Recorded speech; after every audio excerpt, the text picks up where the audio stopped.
जरूर कराएंगे बेटे। सेक्शन नंबर 20 बोलता है हर पार्टनर की एक इम्प्लाइड अथॉरिटी होती है। मैंने कहा इम्प्लाइड अथॉरिटी मतलब कि हर चीज को लिखा नहीं जाता यार। बिजनेस के लिए काम कर रहा है तो जो नॉर्मल काम है वो तो कर ही सकता है, लेकिन क्या इस इम्प्लाइड अथॉरिटी को कॉन्ट्रैक्ट के माध्यम से, ध्यान सुना बेटा, क्या इस इम्प्लाइड अथॉरिटी को कॉन्ट्रैक्ट के माध्यम से बढ़ाया या घटाया जा सकता है? आंसर दो। मैं एग्जांपल ले रहा हूं, जैसे कोई फर्म है, ये कोई फर्म है, हम इसके पार्टनर हैं, ये ट्रेडिंग फर्म है, ये चीजों में लेन देन करती है भाई। सीधी ट्रेडिंग फर्म है तो हमें उधार लेना भी पड़ेगा और हमें उधार देना भी पड़ेगा, तो ये हमारा इम्प्लाइड अथॉरिटी होती है। कोई भी पार्टनर उधार ले भी सकता है, उधार दे भी सकता है। ओके सर, लेकिन कॉन्ट्रैक्ट बना के इसकी लिमिट को फिक्स भी तो किया जा सकता है। जैसे वेद सोनी पे किसी को विश्वास नहीं था तो कॉन्ट्रैक्ट बना के लिख दिया कि हे वेद सोनी सर, आप जब किसी से उधार लो फर्म के नाम का तो आप 10,000 रुपए तक का उधार ले सकते हैं, इससे ज्यादा का आप उधार ले ही नहीं सकते। हालांकि मेरे पास उधार लेने की इम्प्लाइड अथॉरिटी थी, लेकिन कॉन्ट्रैक्ट के माध्यम से इस अथॉरिटी को रिस्ट्रिक्ट किया जा सकता है। क्या किया जा सकता है? रिस्ट्रिक्ट किया जा सकता है। अब यहाँ पे मैं एक खतरनाक की स्टडी बनाऊंगा, बड़े ध्यान से समझना आप लोग। हम इस फर्म के अंदर वेद पे एक लिमिट लगा रखी है क्या, कि 10,000 रुपए तक ही तू इस उधार ले सकता है, इससे ज्यादा का फर्म के नाम से तू उधार नहीं ले सकता। वेद सोनी गया बिजनेस के कामकाज से ही मानसी के पास, और मानसी से हमने पैसे उधार लिए। वेद ने मानसी से पैसे उधार लिए, 20,000 रुपए ले ली उधार फर्म के नाम कि जी फर्म में जरूरत है और मुझे पैसे उधार लेने, 20,000 रुपए ले लिए। मानसी क्या चेक कर सकती है ज्यादा से ज्यादा? ट्रेडिंग फर्म है, बिल्कुल। इम्प्लाइड अथॉरिटी भाई एक्टिव पार्टनर है तो उधार लेने का देने का इसके पास राइट होगा, कोई दिक्कत थोड़ी ना है। ये 20,000 रुपए लेके वेद फर्म में गया, ये फर्म में यूटिलाइज हुए नहीं हुए तो बाद की बात है। मेरे को बताओ कल को मानसी जब 20,000 रुपए वापस मांगेगी तो ये बाकी के दो पार्टनर हैं, ये कहते हैं हमने वेद की इम्प्लाइड अथॉरिटी के ऊपर रिस्ट्रिक्शन लगा रखी थी। क्या लगा रखी थी? रिस्ट्रिक्शन। ये 10,000 रुपए तक ही उधार ले सकता था, आपने वो रिस्ट्रिक्शन जाने बिना ही इसको 20,000 रुपए दे दिए। तो हम मतलब ये दो पार्टनर और जो फर्म है, हम 10,000 तक ही लायबल हैं, हम आपको 20,000 रुपए वापस नहीं करेंगे, आपके 10,000 रुपए हम एक्स्ट्रा आपको नहीं देंगे। आप मेरे को बताओ मानसी को 20,000 मिलेंगे या 10,000 मिलेंगे?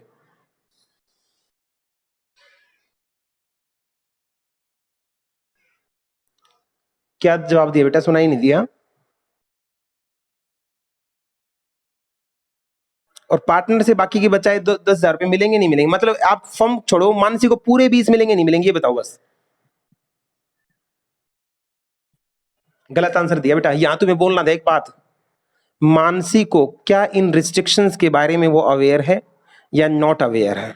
इसके दो केस बनाने थे बेटा। नॉट अवेयर, हर बंदे को सारी बातें पता नहीं होती, वो इतना ही तो जान सकता है। कंपनी वाला रूल लगा देना इंटरनल इंटरनल फ्रेमवर्क का, वो इतना ही तो, मानसी इतना ही तो जान सकती है कि ट्रेडिंग पार्टनर है, ट्रेडिंग फर्म है, एक्टिव पार्टनर, तो हर एक्टिव पार्टनर को उधार लेने देने का राइट होता है। मैंने तो इसलिए 20,000 रुपए दे दिए थे। अब मुझे क्या पता कि तुमने इसके ऊपर लिमिट लगा रखी थी या नहीं लगा रखी थी। अगर उसको नहीं पता था तो कोर्ट क्या बोलती है, उसको पूरे 20 के 20 वापस दिए जाएंगे, क्योंकि उसमें उसकी कोई गलती नहीं है। दूसरा केस, अगर उसको पता था कि पार्टनर की लिमिट 10,000 रुपए की है, फिर भी उसने इसको 20,000 दे दिए, जानते हुए भी 20,000 दे दिए, अब कितने रिकवर कर सकती है? बहुत बढ़िया, क्लियर। सेक्शन नंबर 20 का खतरनाक केस था, वो क्लियर हो चुका। अब आ गया सेक्शन नंबर 21। सेक्शन नंबर, हाँ बेटा, हाँ तो बेटा देखो ना, जरूरी नहीं है तो सामने वाले बंदे का नुकसान क्या है यार, उसका क्या कसूर, उसने 20,000 दिए तो उसको कितने मिलेंगे? 20,000।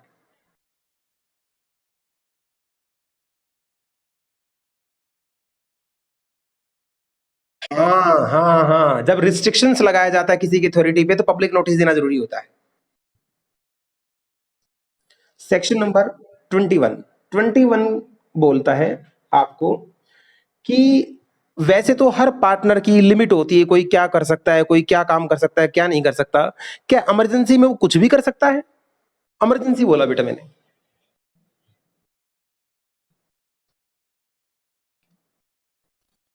इमरजेंसी में क्या है, एक पार्टनर जितना उसको अधिकार दिया गया है उन अधिकारों के बियॉन्ड जाके फर्म को बचाने के लिए, फर्म को प्रोटेक्ट करने के लिए, फर्म के नुकसान को बचाने के लिए, फर्म के फायदे के लिए क्या अधिकारों को क्रॉस कर सकता है या नहीं कर सकता है इमरजेंसी के केस में? फटाफट बताओ।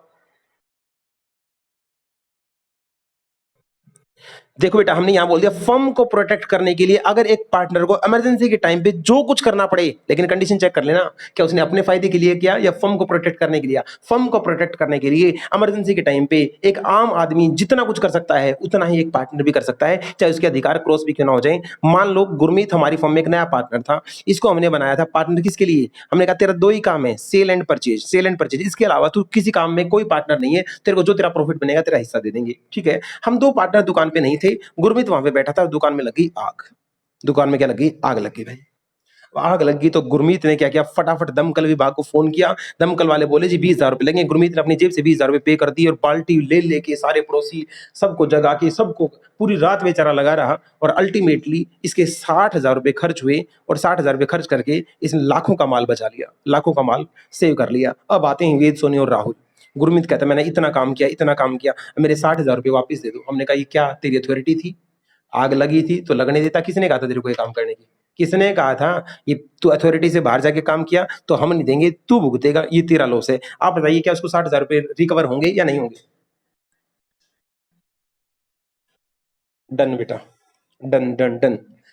21 सेक्शन भी आपने डन कर दिया। 22 सेक्शन नंबर 22 बच्चों वाला सेक्शन क्या बोलता है, बच्चों का सेक्शन क्या बोलता है कि किसी पार्टनर के द्वारा किए गए काम से फर्म तभी बाइंड होती है, फर्म तभी बाउंड होती है जब दो तीन कंडीशन पूरी हो जाए। फर्स्ट, पार्टनर ने ये काम नॉर्मल बिजनेस के लिए किया हो। मैंने कहा ठीक है। पार्टनर ने ये काम अथॉरिटी के अंदर रह के किया हो। मैंने कहा ठीक है। पार्टनर ने ये काम फर्म के नाम से करना जरूरी है, अपने नाम से नहीं, फर्म के नाम से काम किया हो, फर्म के बिहाफ पे काम किया हो, ऑर्डिनरी काम किया हो, नॉर्मल बिजनेस में काम किया हो, अथॉरिटी के अंदर रह के काम किया हो, फर्म के नाम से काम किया हो। अगर ये तीनों कंडीशन पूरी हो जाएंगी और उसमें कुछ गलत नहीं है तो काम बेशक वो पार्टनर ने किया है, वो किसका किया हुआ माना जाएगा। फटाफट बोलो बेटा, किसका किया हुआ माना जाएगा, फर्म का। डन। सेक्शन नंबर 22 भी हो गया डन। Section number 23। सर आज कितने सेक्शन कराओगे बेटा, 30 तक करेंगे, सिर्फ 6 सेक्शन रिमेनिंग है, इसके बाद फिर हम क्लास को ऑफ करेंगे। सेक्शन नंबर 23 केस स्टडी बताता हूं सीधा, आप सोच समझ के बताना क्या है क्या नहीं। एक्स और वाई दो पार्टनर हैं, एक्स और वाई दो पार्टनर हैं। ओके सर, ये स्पेयर पार्ट बेचते हैं, स्पेयर पार्ट बेचते हैं, बाइकों के स्पेयर पार्ट बेचते हैं। जेड कोई कस्टमर है, वो स्पेयर पार्ट लेने के लिए उनकी दुकान पे आता है, वो वाई से डील ना करके एक्स से डील करता है। एक्स बोलता है साहब ये स्पेयर पार्ट ले लो, ये आपकी बाइक में बिल्कुल फिट बैठेगा, आप टेंशन मत लो, इसको लगा लो, ये बाइक में बिल्कुल फिट बैठेगा। ओके, उसने ये कंपोनेंट अपनी बाइक में फिट किया और कुछ टाइम बाद पता चला, ये प्रूव हो गया, ये प्रूव हो गया कि वो स्पेयर पार्ट उसकी बाइक के लिए अनसुटेबल है, वो वहां पे फिट नहीं बैठता, जिसकी वजह से उसकी बाइक में नुकसान हो गया। अब वो 10,000 रुपए अपने, उसने पेनल्टी लगाई 10,000 रुपए, 10,000 रुपए रिकवर करने के लिए वो आया है कहाँ, फर्म के अंदर। उसने ये बात बताई तो वाई कहता है मुझे तो इस बात का पता ही नहीं था, मुझे तो इस बात का पता ही नहीं था, और जो चीज मेरी इग्नोरेंस के अंदर हो रही है, मेरे को पता तक नहीं है, उसके लिए मैं जिम्मेवार नहीं हूं। आप जाने, एक्स जाने, वाई जिम्मेवार नहीं है। मेरा सवाल आपसे ये है, क्या वाई बच सकता है। बहुत बढ़िया, बहुत बढ़िया, क्योंकि तुम्हें पता है एक के द्वारा किया गया काम एक का माना जाता है, सबका माना जाता है। तो सेक्शन नंबर 23 में, सेक्शन नंबर 23 का नाम है रिप्रेजेंटेशन बाय पार्टनर। अगर एक पार्टनर किसी कस्टमर को कोई रिप्रेजेंटेशन देता है, कोई स्टेटमेंट देता है, कहां, during the course of business, जैसे एक्स ने कोई स्टेटमेंट दी थी जेड को कि ये पुर्जा तेरे लिए फिट बैठेगा, तो इस टाइप की रिप्रेजेंटेशन, इस टाइप की स्टेटमेंट अगर एक पार्टनर ने दी है तो उसको एक पार्टनर की माना नहीं माना जाता, इसको फर्म की स्टेटमेंट माना जाता है, और फर्म में जितने भी पार्टनर होंगे उसके लिए लायबल रहेंगे। सेक्शन नंबर 24 भी मैं केस स्टडी कराऊंगा। अगर किसी बंदे ने, ध्यान सुनो बेटा, अगर किसी बाहर के बंदे ने, दो तीन पार्टनर है, एक पार्टनर, दो पार्टनर, तीन पार्टनर, एक्टिव पार्टनर है तीनों, इनमें से किसी एक पार्टनर को आपने इन्फॉर्म कर दिया, कोई नोटिस दे दिया, क्या एक पार्टनर को इन्फॉर्म करना फर्म को इन्फॉर्म करना माना जाएगा या सबको अलग अलग बताना पड़ेगा, फटाफट बताओ। शाबाश। Notice to one partner, notice to one partner equivalent to notice to firm, am I right. बहुत बढ़िया। लेकिन लेकिन लेकिन लेकिन जिस पार्टनर को नोटिस दिया है वो स्लीपिंग पार्टनर होना चाहिए, एक्टिव पार्टनर होना चाहिए। बस जी, बस जी, बस जी, ये केस भी आपका हो गया। सेक्शन नंबर 25, हमारे सिर्फ मात्र 5 सेक्शन रहते हैं, अब हम चैप्टर की क्लोजनेस के ऊपर जा रहे हैं। सेक्शन नंबर 25 ये क्या बोलता है, ओहो, ये तो करवाने लायक है ही नहीं यार। कहता है जो भी काम किया जाएगा उसके लिए वो ज्वाइंटली एंड सेवरली लायबल होंगे। ये क्या बात है? 25 को लिखो होमवर्क भाई, 25 आप करेंगे। सेक्शन नंबर 26 ये मैं कराऊंगा। इसके आगे लिखे आप इंपॉर्टेंट। सेक्शन नंबर 26 इंपॉर्टेंट है। आप सोच समझ के बताना, मैं कुछ लिखूंगा। पार्टनर ने रॉन्गफुल एक्ट किया, गलत किया, रॉन्गफुल एक्ट किया, ओके सर, या उससे कोई भूल हुई, ओमिशन हुई, जिसकी वजह से पार्टनर की इस रॉन्गफुल एक्ट या ओमिशन की वजह से फर्म को नुकसान हुआ, या फर्म को नुकसान छोड़ो, किसी थर्ड पार्टी को नुकसान हुआ, थर्ड पार्टी को नुकसान हो गया, वो थर्ड पार्टी रिकवर करने के लिए कहां से आएगी? वो फर्म के पास आएगी भागी, कि मेरा नुकसान हो गया, मेरे को पूरा मेरे को इंडेमनीफाई करो, इंडेमनीफाई करो। तो क्या इस पार्टनर के रॉन्गफुल एक्ट के लिए, इस पार्टनर के रॉन्गफुल ओमिशन के लिए, इसकी भूल के लिए जो थर्ड पार्टी को नुकसान हुआ है, क्या फर्म इसके लिए जिम्मेवार है या नहीं? यस और नो?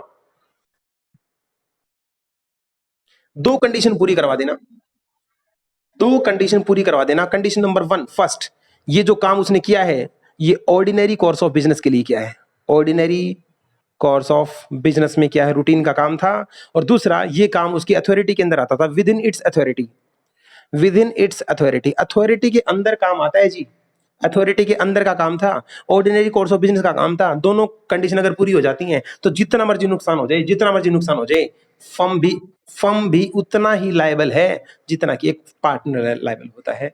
क्या आपको सेक्शन नंबर 26 समझ में आ गया? क्या आपको सेक्शन नंबर 26 समझ में आया? सेक्शन नंबर 27, सेक्शन नंबर 27, अब की बार फिर ध्यान सुनना। कोई पार्टनर फर्म के नाम से पैसा ले आता है, फर्म के नाम से पैसा ले आता है, उसकी पैसा लेने की अथॉरिटी थी, मतलब उसने काम तो अथॉरिटी के अंदर रह के किया है। बिजनेस पर्पज के लिए क्या है, कोई पैसा ले आया, लेकिन उस पैसे को वो सामने वाले से तो ले आया, लेकिन फर्म के अंदर लेके नहीं आया। फर्म का नाम लेके, अथॉरिटी थी उसके पास, बिजनेस पर्पज का नाम लेके वो पैसा ले आता, उस पैसे को फर्म तक लाया ही नहीं, और उस पैसे को उसने मिस अप्लाई कर लिया, मिस अप्लाई कर लिया, मिस एप्लीकेशन कर लिया, गलत तरीके से यूज कर लिया। क्या ये थर्ड पार्टी, और ये काम करने के बाद ये बंदा अंडरग्राउंड हो गया, भाग गया, अंडरग्राउंड हो गया, पकड़ा नहीं जा सका, क्या ये थर्ड पार्टी ये पैसा फर्म से रिकवर कर सकती है? सोच समझ के जवाब देना।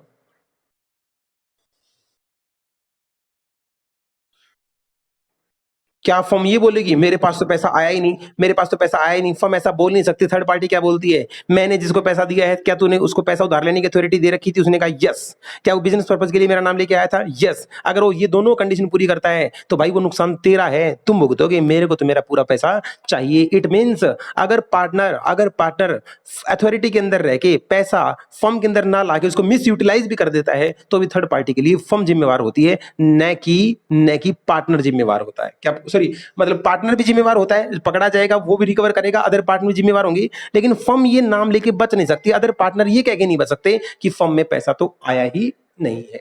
क्या आपको सेक्शन नंबर 27 समझ में आ गया? क्या बेटा? मैं बताता हूं एक खास बात।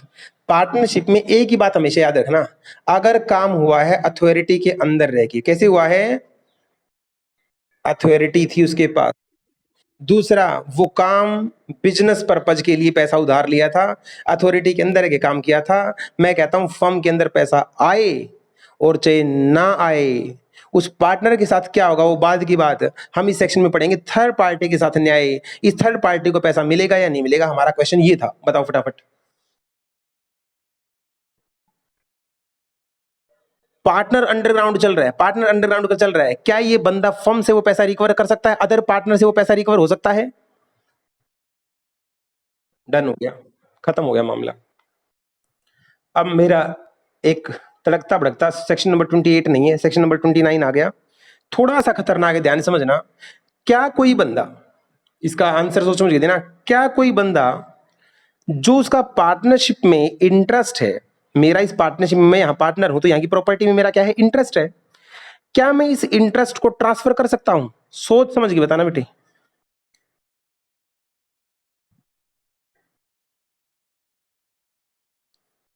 ठीक है, ठीक है, ठीक है, थोड़ा सा गलत कर गया, देखना ध्यान से, मैं इसको डिफाइन कर रहा हूं अब। फर्म के अंदर कोई नया पार्टनर आना हो तो सबसे पूछ के आएगा या बिना पूछे आ जाएगा? ठीक है, सबसे पूछ के कोई नया पार्टनर आ सकता है। गुरमीत, राहुल और वेद, 3 पार्टनर थे। वेद कह रहा है मेरी जगह पे मानसी पार्टनर बनेगी, मानसी पार्टनर बनेगी। जब तक राहुल और गुरमीत हाँ नहीं बनेंगे, जब तक वेद मानसी को यहाँ पे एज ए पार्टनर इंट्रोड्यूस नहीं कर सकता। आप इस बात से सहमत हैं? ठीक है, इतनी बात। वेद ने मानसी से कोई पैसा उधार ले रखा है, वेद की मानसी के साथ अच्छी डीलिंग है, और वेद ने वहां पे गारंटी स्वरूप ये बोल रखा है कि आप चिंता मत करो, अगर मैं आपका पैसा नहीं चुका पाया ना, अगर मैं आपका पैसा नहीं चुका पाया तो मेरी एक नामी गिरामी फर्म के अंदर, नामी गिरामी फर्म के अंदर मेरा 1/3 हिस्सा है, मेरा 1/3 हिस्सा है। वो हिस्सा, वो इंटरेस्ट मैं आपको ट्रांसफर कर दूंगा, वो इंटरेस्ट मैं आपको ट्रांसफर कर दूंगा। तो बेटा लॉ के अंदर ये साफ मेंशन किया गया है, आप कोई नया पार्टनर इंट्रोड्यूस नहीं कर सकते, अपनी जगह पे किसी दूसरे को नहीं बिठा सकते, लेकिन जो आपका वहां पे राइट है, जो आपका वहां पे प्रॉपर्टी में हिस्सा है, उसको आप ट्रांसफर कर सकते हैं, उसको आप ट्रांसफर कर सकते हैं। क्या ये बात समझ में आ गई? क्या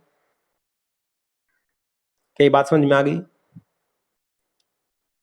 अब ध्यान सुनना बेटा, मानसी को वेद ने अपना हिस्सा ट्रांसफर कर दिया, ये नहीं कि उसको मालिक बना दिया, एक तरीके की गारंटी दे दी कि कल को मैं तेरे को पैसा रिकवर ना कर पाऊं या तेरे को पैसा ना दे पाऊं तो मेरा फर्म के अंदर जो राइट है ना, उस राइट पे तेरा कब्जा हो जाएगा, वहां मेरे हिस्से तक की मालकिन तू हो जाएगी। ये बात चलो डन हो गई, कोई दिक्कत नहीं। अब मानसी आई next day, Mansi next day आई और फर्म के अंदर जो मैनेजमेंट है, मैनेजमेंट के अंदर जाके बैठ गई, कहती मैं यहाँ की नई पार्टनर हूं, क्या मानसी को बैठने देंगे?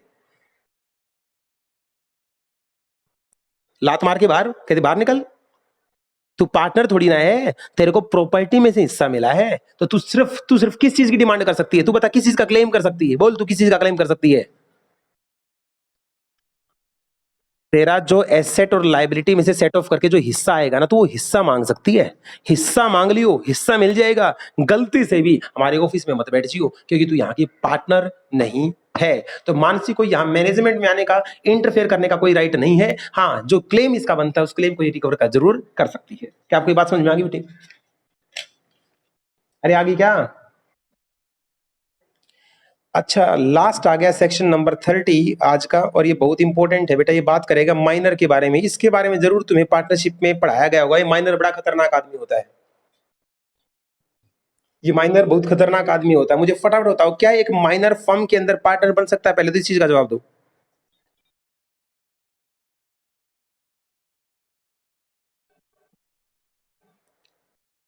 लॉस में हिस्सेदारी बनाया जा सकता है या सिर्फ ओनली फॉर बेनिफिट के लिए पार्टनर बन सकता है? ठीक है, अब मैं जो जो पूछता था उस पर जवाब देते जाना।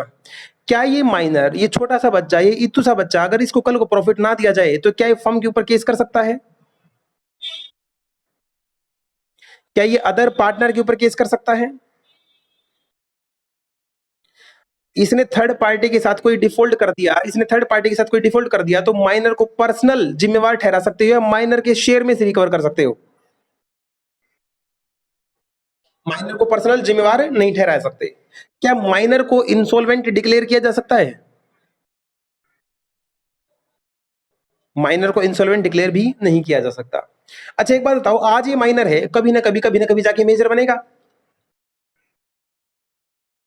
मेजर बनने के 1 महीना, 2 महीना, 3 महीना, 4 महीना, 5 महीना, 6 महीना, बस इस 6 महीने के अंदर अंदर इसको डिसाइड करना पड़ता है। क्या 6 महीने के अंदर इसको डिसाइड करना पड़ता है टू बिकम अ पार्टनर? या तो मुझे पार्टनर बनना है, या not to become a partner, या मुझे पार्टनर नहीं बनना। ठीक है जी। सर एक बात बताओ, उसने हाँ भर दी, हाँ हाँ हाँ मैं पार्टनर हूं, हाँ मैं पार्टनर हूं, मैं बनूंगा, मैं बनूंगा, तो सर अब क्या होगा? उसका जो पहले राइट्स एंड लायबिलिटी थे, वही राइट्स एंड लायबिलिटी उसके रहेंगे। दूसरी बात, ये फर्म की लायबिलिटी में, ये फर्म की लायबिलिटी में वहां से जिम्मेवार हो जाएगा, वहां से जिम्मेवार हो जाएगा सिंस जहां से इसने पार्टनरशिप को ज्वाइन किया था। क्या आपको मेरी बात समझ में आई बेटे?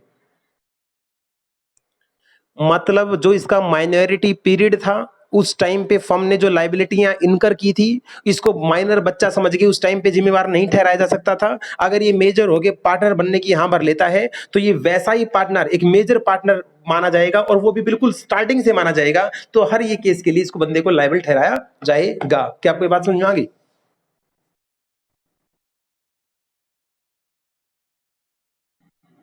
क्या बेटा बोलो।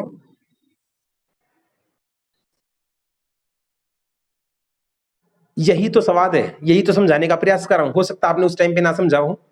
अगर इसने बोल दिया हाँ मैं पार्टनर बनना चाहता हूं, तो इसको स्टार्टिंग से ही मेजर समझ लिया जाएगा। जिस दिन ये माइनर की तरह एडमिट हुआ था ना, और वहीं से इसको मेजर पार्टनर ट्रीट कर लिया जाएगा, वहीं से इसको मेजर पार्टनर ट्रीट कर लिया जाएगा। अगर ये हाँ भर देता है तो सुन लो फिलहाल एक बार। दूसरा, अगर ये मना कर देता है, मना कर देता है not to become a partner, कि मैं पार्टनर नहीं हूं, मैं नहीं बनना चाहता, एक बात बताऊं बेटा खास, या तो ये हाँ भर दे, या इस 6 महीने का टाइम चला गया, ये कुछ भी इन्फॉर्म ना करे, ये कुछ भी इन्फॉर्म ना करे, तो भी क्या मान लिया जाता है। लेकिन अगर ये साफ साफ मना कर देता और पब्लिक नोटिस दे देता है मैं पार्टनर बनना नहीं चाहता, तो बेटा इसको इसको अब जितना इसका हिस्सा बनेगा, ये निकलना चाहेगा तो इसका हिस्से का हिसाब किताब कर दिया जाएगा। और ड्यूरिंग द माइनॉरिटी इसने जो भी कर्म कांड किए हैं, जो भी वहां पे लाइबिलिटी हुई है, इसको वहां के लिए लाइबल नहीं ठहराया जा सकता, क्योंकि उस टाइम पे क्या था। अरे क्या था। अगर कल को तुम चार्टर्ड अकाउंटेंट बन जाते हो और कोई तुमसे कंसल्टेंसी लेने आए और वो ये बोल दे कि मैं एक फर्म के अंदर माइनर था, इस बार मैं मेजर हो गया हूं, इस बार मैं मेजर हो गया हूं, अब मुझे उसी फर्म के अंदर पार्टनर रहना है, तो बताओ मैं यूं का यूं कंटिन्यू करूं, या एक बार हट के वापस से ज्वाइन करना चाहिए, किस में फायदा है। शाबाश। आप एज ए सी उसको क्या बोलेंगे, भाई देख 6 महीने का टाइम होता है, अगर तूने ये कह दिया ना मैं पार्टनर बन रहा हूं, तो ठीक है तू पार्टनर बन जाएगा, तेरे को हिस्सा भी तेरा मिल जाएगा, लेकिन बेटा तेरे को पता है कैसे ट्रीट करेंगे वो, तेरे को ऐसे ट्रीट करेंगे तू स्टार्टिंग से मेजर था, और जितने भी कर्म कांड हुए ना उन सभी के लिए तेरे को लायबल ठहरा दिया जाएगा। तो कहेगा मैं क्या करूं, मैंने कहा बेटा तू एक काम कर, तू एक बार यहाँ से हट कि मैं पार्टनर बनना नहीं चाहता, इसी तरह पिछली लाइबिलिटी से पीछा छूट जाएगा, उसके बाद तू as a fresh partner join कर ले, फिर वहीं से तू लायबल होगा जहां से तूने फिर से ज्वाइन किया है, पिछला कोई भी कर्म कांड के लिए तू लायबल नहीं होगा। क्या आपको ये बात समझ में आ गई बेटी।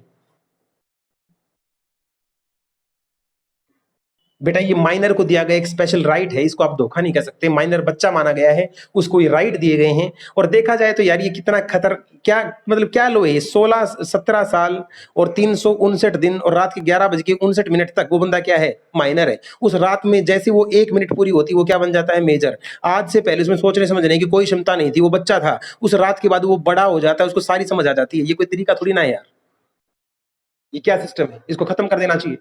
और ये उस टाइम का लॉ बना हुआ है बेटा, 1872 के टाइम का इंडियन कॉन्ट्रैक्ट एक्ट में, जहां मेजर डिफाइन किया गया है। अरे उस टाइम की जनरेशन में लोग 18 साल के बाद ही समझ में आती थी, लेकिन आजकल तो बच्चे 8वीं पास होते ही मेजर के डिसीजन ले लेते हैं। तो इस एक्ट के अंदर चेंज की जबरदस्त रिक्वायरमेंट है। जो 18 साल की उम्र है मेरे हिसाब से इसको 12 साल कर देना चाहिए।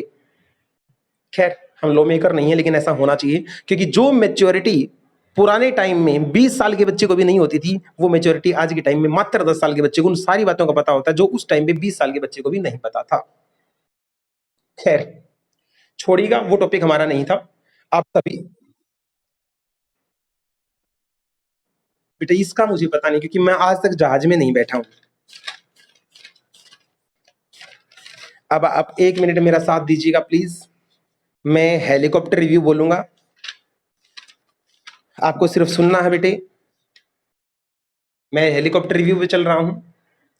सीए फाउंडेशन एक्ट की यूनिट 2 हमने स्टार्ट की थी, रिलेशन ऑफ पार्टनर नाम है। सेक्शन नंबर 10 जर्नल ड्यूटी की बात करता है। जर्नल ड्यूटी में एक पॉइंट याद करना है, जो काम करेंगे ट्रू एंड फेयर करेंगे और ग्रेटेस्ट कॉमन एडवांटेज के लिए काम करेंगे, over.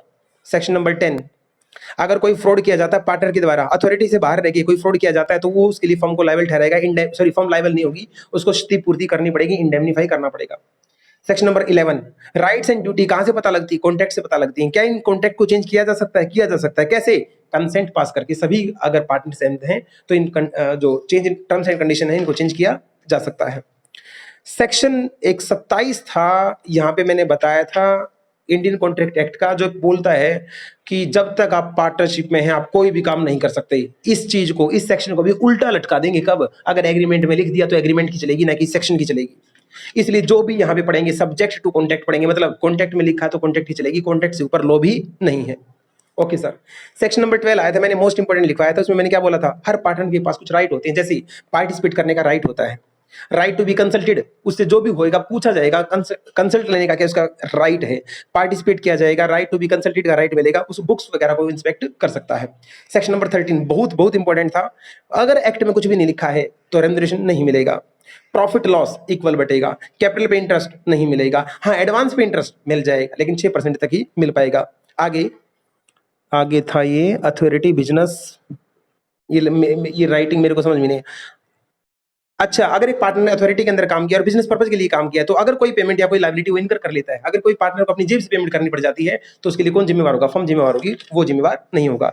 Section number 14 partnership property के अंदर क्या क्या आता है? प्रॉपर्टी इंक्लूड जो स्टार्टिंग में कंट्रीब्यूशन दिया था वो, उसके बाद फर्म ने जितना जो कुछ खरीदा वो, और गुडविल, ये सभी चीजों को पार्टनरशिप प्रॉपर्टी के अंदर कंबाइन कर दिया जाता है। सर एक बात बताओ, क्या पार्टनर की प्रॉपर्टी अगर यूज कर ली जाती है फर्म के अंदर, क्या सिर्फ यूज करने से वो पार्टनरशिप की प्रॉपर्टी बन जाती है? तो आप जवाब देंगे जी नहीं, ऐसा बिल्कुल नहीं होता। सर गुडविल क्या होती है? वैल्यू ऑफ रेपुटेशन होती है जो फ्यूचर में जाके हमें फायदा देती है। सर गुडविल क्या होती है? किसकी होती है? गुडविल फर्म की मानी जाती है। हाँ, कल को फर्म अगर डिसॉल्व होती है तो गुडविल का हिस्सा भी बांट लिया जाता है। सेक्शन नंबर 15 पार्टनरशिप प्रॉपर्टी को क्या पर्सनल यूज करना चाहिए या बिजनेस के लिए यूज करना चाहिए? तो आप जवाब देंगे सर बिजनेस के लिए यूज करना है। सेक्शन नंबर 16 क्या बोलता है? बहुत ज्यादा इंपॉर्टेंट सेक्शन है। वो क्या बोलता है? 16(1) 16(2), इसके दो पार्ट थे, 16(1) 16(2), दो पार्ट थी। अगर अगर अगर अगर याद करो, वेद, गुरमीत, राहुल 3 बंदे थे। वेद को सुनाने का काम पहले से आता था। वेद ने फर्म के गोल्ड को सेल परचेज करके अलग से 10,000 रुपए कमा लिए। उसने बेशक अलग से कमाए, अलग से प्रॉफिट ना मान के फर्म का प्रॉफिट माना जाएगा, एक बात।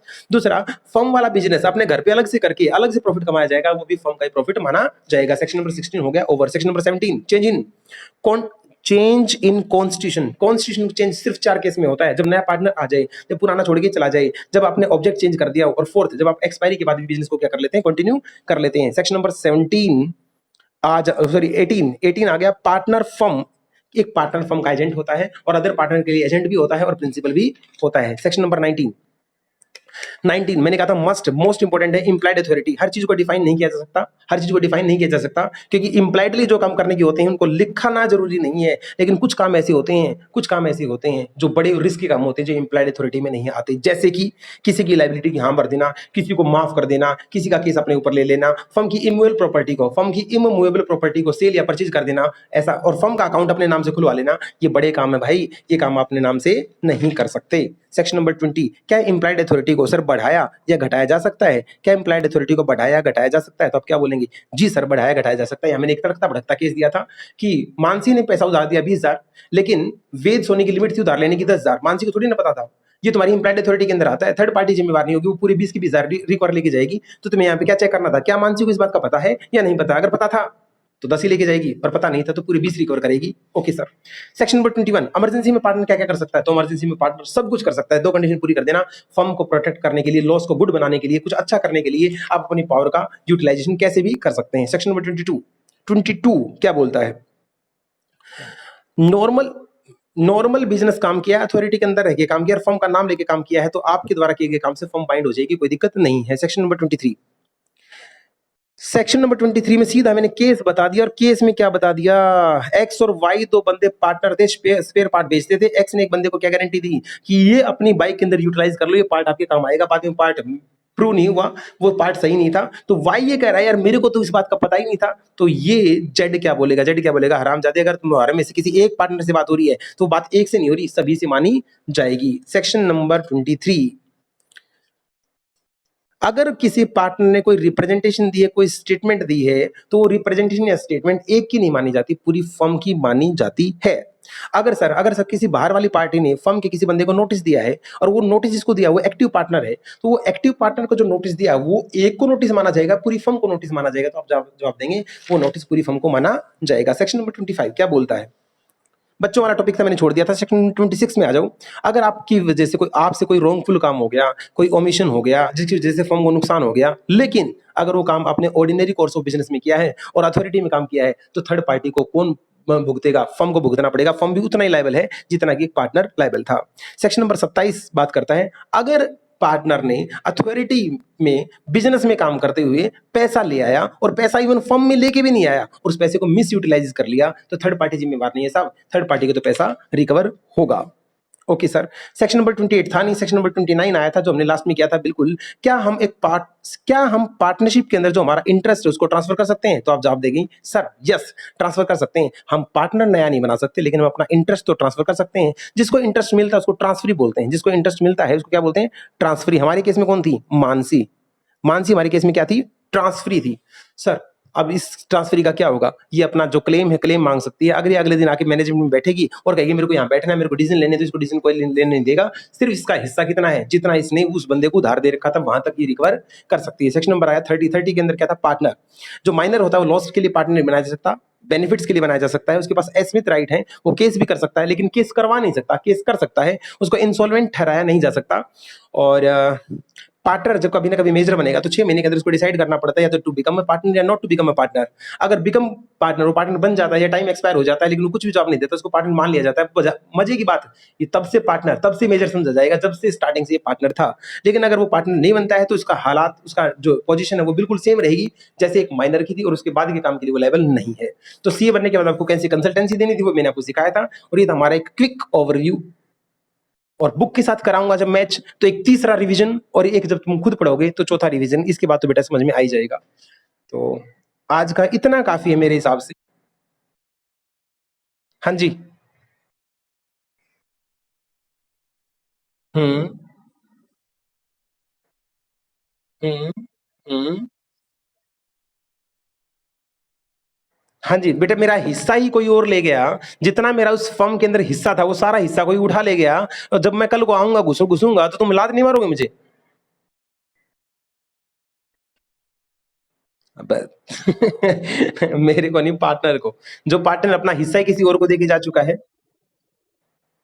अच्छा एक चीज सुनो, मैं दोनों पार्ट अपलोड कर देता हूँ, आप नोट्स, मेरी राइटिंग मैंने बहुत फास्ट लिखा है, गंदी गंदी ये समझ में आ जाए तो इससे देख के बना लेना, नहीं तो वीडियो से देख के जरूर बना लेना।